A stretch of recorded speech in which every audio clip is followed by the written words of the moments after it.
What's up, you guys? This is Jake from HopeMakers, and I'm joined with Josh today, and we're coming at you with a video about skepticism entering into treatment. I'm a skeptic. Are you a skeptic? Absolutely.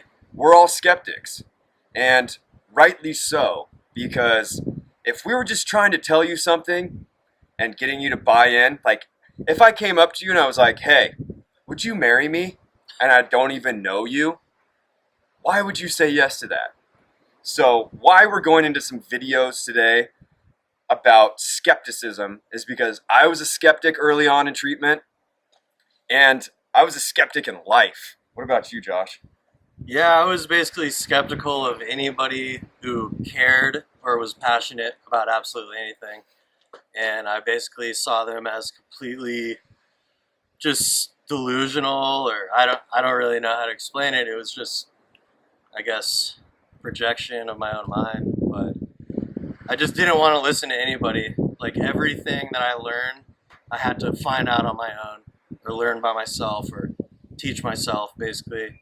Um, and at the end of the day, I think that's just ego and pride getting in the way, and definitely doesn't lead anywhere amazing by any means. Yeah, because I mean, truth be told, like, I'm a skeptic and I want to be skeptical.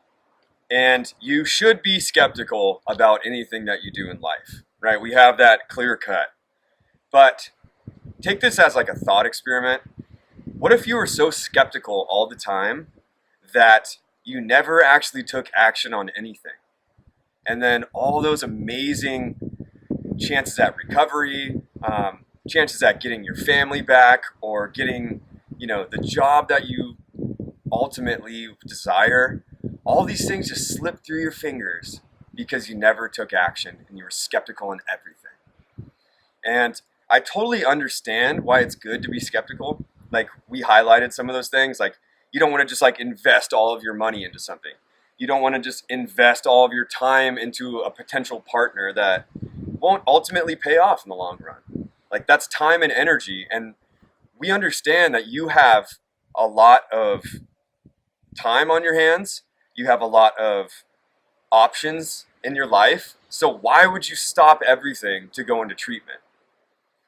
And for me personally, it was because if I kept continuing the way that I was living, that I was eventually going to die, or I was going to go to jail for a long time instead of just like a 3-day, 10-day, 45, 90-day period.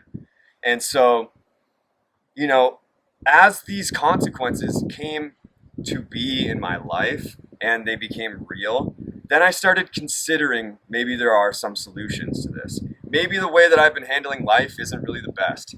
Maybe I need to consider a new way of, carrying myself, or a new characteristic. Maybe I need to stop being so skeptical towards everything. So I understand where you guys are coming from, where you might be feeling that feeling of skepticism, but just open up your mind, have a little bit of open-mindedness, and just be willing to look at some new things, some new solutions, and I think that you're going to be very surprised. Skeptics are very interesting, as I am one.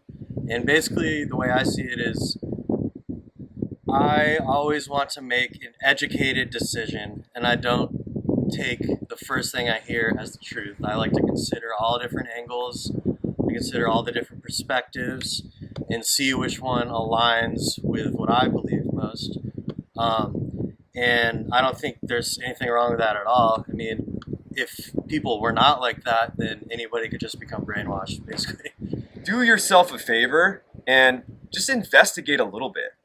You don't have to make a decision right now, but for my own personal fulfillment, and for my what I would love to see somebody do is just to invest a little bit into their own life and invest in these different avenues that you could seek that could potentially change your life and ultimately give you the life of your wildest dreams. So why just stay stuck when there's so much out there? And there's not just one way to skin a cat, right? There's not just one way to go through treatment. There's just not one treatment center that does it right. There's not one coaching program that'll change your life. 10x, baby, Grant Cardone. But you can take little tidbits of information from all those and create your own life and your own journey. And it'll be novel, it'll be interesting, and you don't have to give up all of those things that you think you have to give up in order to achieve those. You can blend it all in and you can ultimately succeed.